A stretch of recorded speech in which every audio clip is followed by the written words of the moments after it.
We are live. Hello, everyone. This is Chala Dinkoy, CEO and founder of the Repositioning Expert, coming to you on Tuesday Tea Time with Chala, where we have our teas with my special guest, Suzanne Singleterry. Thank you for being here with me, Suzanne. Thank you, Chala. Thank you for having me. Okay, take a sip first. Okay. Mandatory treat Okay. drinking. Yeah. So, I mean, Suzanne and I have known each other for literally years. And Suzanne has been an amazing client. So, Suzanne, tell us, first of all, what you do and who you help. Sure. So I am vice president at a PR firm in Oklahoma City, Oklahoma. And my specialty is really in public affairs. So helping people mitigate and make relationships with people at the state capitol and US Capitol to try to save them from the burden of regulation through PR campaigns. So kind of a very niche field, if you will. Very nice. So, how did you ever hear about me? I heard about you actually from Brenda, who met you at a local conference. WeBank, I think, is where you guys met. Um, And the yeah. Jones, and the name of the company we didn't say is Jones PR. Yes, thank you for reminding me. Yes, Jones PR. I've been here for 8 years now and have had a wonderful time working here. So Wow, that's amazing. In PR time, that's like dog years, you know? It's it like is. been there for It 30 is. years. Not to call anybody a dog, but you know what I mean. Right. But right before we met you, I actually moved into a position where my role changed, where we were having to do more sort of proactive selling of our services. And so that's something that you've really helped me with. So, Yeah, it's been a ride. So talk about what were some of the things that Jones PR wanted and what you yourself were looking for in our work together. sure. Well, as someone who had just been more of a tactician and a strategizer, but never had to sell our services directly, I had no experience. I had no idea what I was doing, very little confidence, and very uncomfortable asking people to spend money with us. And so Mhm. that was one of the things that I think you really kind of helped me get comfortable and understand that, it's a conversation and we're seeking to help people. And I can help people by providing the services that we offer here at Jones PR. Well, yeah. So talk about the mind shift. What did you think about asking for a lot of money before, and then what did you think of it afterwards that made the big difference? It felt at the very beginning, it felt very inauthentic. Um, I was afraid to say numbers out loud. I was afraid to ask for what we were needing. People pleasers, everybody in PR is a people pleaser, and we want to make sure that, we're meeting people and making them feel comfortable.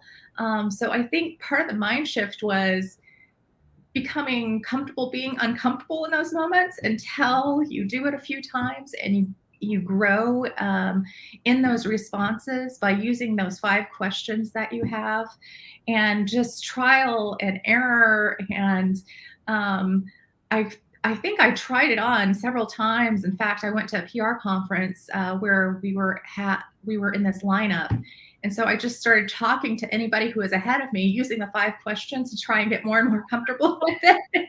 And Wow. yeah, just in my normal thought process. And so that just the practice has really helped. But also, yes, just the mind shift of, oh, this is the experience, this is how it feels. And each time kind of growing that and getting more comfortable with going just a little bit further and just the confidence of it. That's amazing. So let's talk about some of the things that we did, that we, learned over the last 3 years, because you guys were superstars. I taught you, you implemented. I taught you, you implemented. What were some of the most memorable things that you implemented? Sure. Well, definitely the 5 questions. So that is something that we take to almost all new business pitch meetings now. It's very surprising working through those 5 questions. You get to the one where you ask essentially, what will this cost you if you don't overcome this obstacle? And that question stops people dead in their tracks. So the next one is, can I tell you how I can help? That asking for permission, sort of when you have to ask somebody, can I give you feedback? There's some sort of magic psychological transition that happens with people where they allow you and they start listening. And then just backing that up with any sort of stories that show success with other clients or other programs that we've worked on have really helped to, just show, A, we have the experience and the know-how. We know how to help you. Here's our solution. Does this sound good to you? And usually they bite. Right. So the funny thing is you always knew how to help them, right? You Right. always knew what to do, and specifically for their pain, you knew how to sort of create a solution for that. But what changes when you implement this, the 5-question sales strategy? Well, for me, it gives me sort of a program that I can work through to make sure that I'm not just having, a lengthy conversation where we're going round and round. I feel more in control of the conversation as well. And I guess that is one of the things that I really like as well about your method is the control that I have in guiding and leading those conversations, where it's not just because people will tell you about their problems for days, and we're wanting to offer them solutions. It's also a bit about, sometimes you can get uncomfortable, especially in the very early beginnings of not being comfortable of tooting your own horn. You can show them examples and, oh, we did this great stuff, but being able to say, I see you having this problem. It is very similar to stuff we've already done. Let me tell you about the solutions we provided and the results for them. And so that has gotten easier just to talk about, the great work that we have done for other people. So tooting your own horn, you're still doing it, but because it's in some sort of format, it's easier. Is that what it is? Yes, much easier. I think definitely so. And it's that step-by-step, like first this step and that step. And sometimes clients will just automatically sort of start telling you a lot of the 5 questions, which is great. But you can also just kind of check them off like, oh, they've answered this or that, or here's this gap. Let's ask that question next. So yeah, it's really helped. It's been really good. That's amazing. So did you get better at the questions? Meaning, were you able to hear answers that you didn't hear like when you first started doing them because you were so, caught up in the questioning part? So does it get better like any skill? Talk about your experience with that. I'm curious. Yes, it does. It gets more comfortable.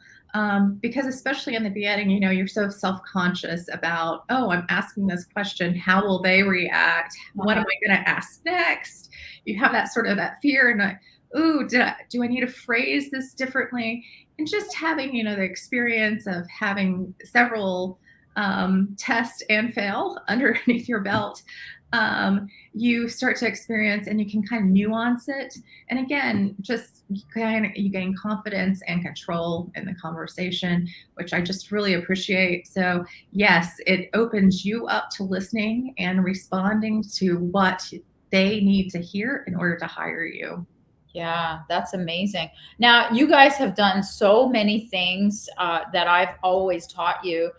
You guys pulled off, I don't know, maybe more than one executive roundtable. Talk about some of those. Like, how did you put it together? How did you get the people to come? How did you present? Like, talk about the executive roundtables. Sure. So we were targeting a specific industry here in Oklahoma to get involved in. And so we identified leaders with your help and giving us sort of the format. We identified leaders to invite. And some of them were cold calls, some of them were introductions through warm friends, and some of them were people that we knew. But we we had them come, and we were going to share some new information, providing them with this forum where they could also meet other people who were potentially experiencing the same issues. So we rented a hotel conference room, sometimes across the street from where one of the industry's conferences were taking place, and invited them. And we netted some great people. The key people we were targeting brought people or later introduced us to others. We showed a great slide deck that presented the problem, and then giving them also the ability to sign that NDA in the room that made them feel comfortable that it was sort of a secret conversation. And yeah, it worked a long way to build our credibility that we were someone who was there to help provide solutions after we had done some research, thanks to you, on what was ailing them. Yeah, and it just opened a lot of doors for us. I love it. And one of the things that I think you guys are great at is, what's called really now is the big term, account-based management, account-based marketing. And I mean, you guys produced, a collateral. Was it a magazine just to pitch a business? Yes. Talk about, I mean, and you've done the lawn signs with a client. Like, talk about the ABM stuff that you guys have done. Sure. So we had a client that they utilize magazines and they want to be featured in magazines. And so in order to pitch them, we actually created a magazine with them on the cover. We sold it, and this was their pitch. We said, we know that you want to be in publications, like slick publications like this. So here you go. And that really wowed them. That we would take the time and the effort to do that. It was a huge impact, and that's how we won them. And then second, we had a client that was having some change internally, and so we were getting new people, and those new people weren't as receptive and were questioning the services that we were providing to them. We were losing touch with the C-suites that we had enjoyed our long relationship with. So we needed to find a way to get in touch with them again. So we actually found a large event centered around one of their milestones, company milestones. And we got a huge sign, thanks to your brainstorming and ideas, that said, congratulations to you. And we staked these large signs in their yard. So it was there that morning of that milestone. And then and it said, congratulations, and had our name. We got immediate response from the CEO, who we had not been able to reach for a while because of the change. He ended up doing a video with in the background saying from our Jones PR friends, they are recognizing this monumentous occasion. We also, which didn't get as much attention, but we also gave them donuts that said congratulations with our name inside of the box. But boy, that sign in that yard, no one could ignore that. And Suzanne, I'm sure he ate the donuts, okay? I'm sure he ate the donuts. Somebody ate the donuts. He was very happy. Yeah, it was the whole effect. So now coming back to sales. So I love how you guys, you're such doers. I love how after 3 years of learning a technique, not only are you still using it, but you've perfected it. And when in our regular call, just our checkups, you talked about the recent success that you had. Why don't you take us through that? Sure. So we have, I'll skip ahead and ruin the story. They're a new client.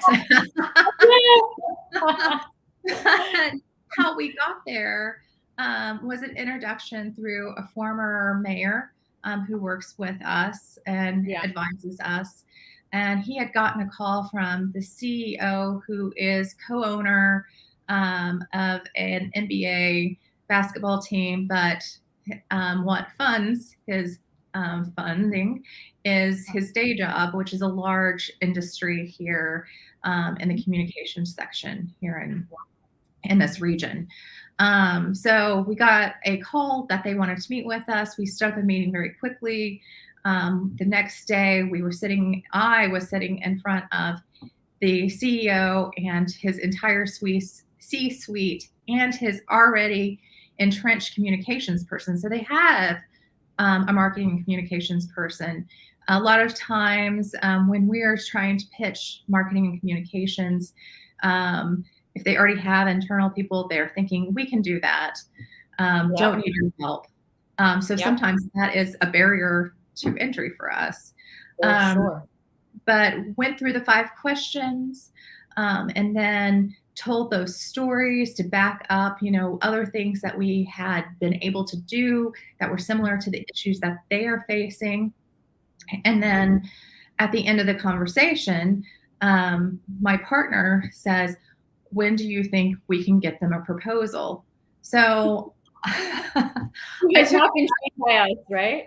I took a breath and I looked at them and I said, well, based on our conversation, I think I am hearing that you don't have time for us to put together a beautiful design proposal for you.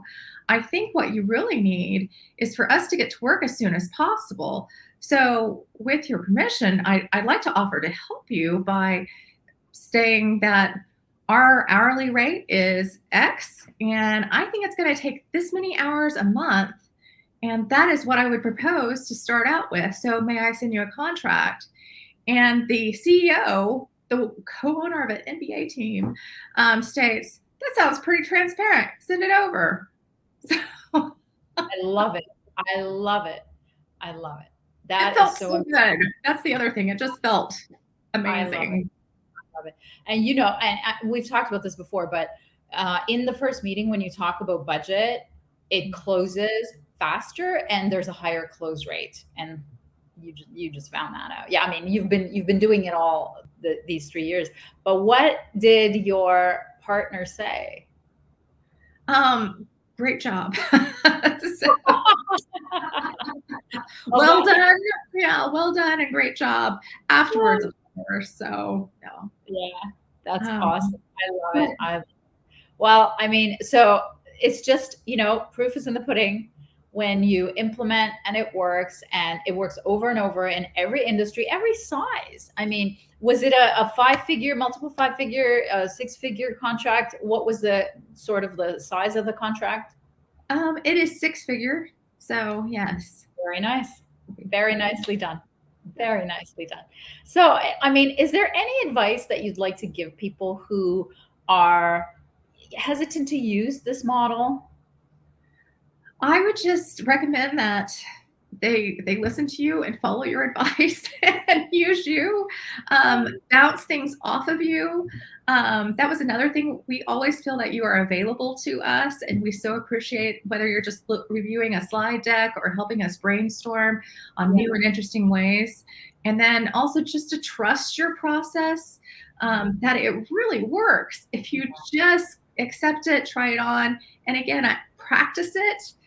Practicing, I think, was key to helping me feel comfortable with it, especially as someone who previously didn't sell anything ever.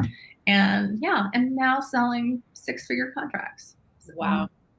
I am beyond proud of you guys, all of you. You're all superstars. I love all of you. Thank you so much for being a guest and for sharing your story with all of the, insecurities and the starts and everything. So thank you so much. Thank you.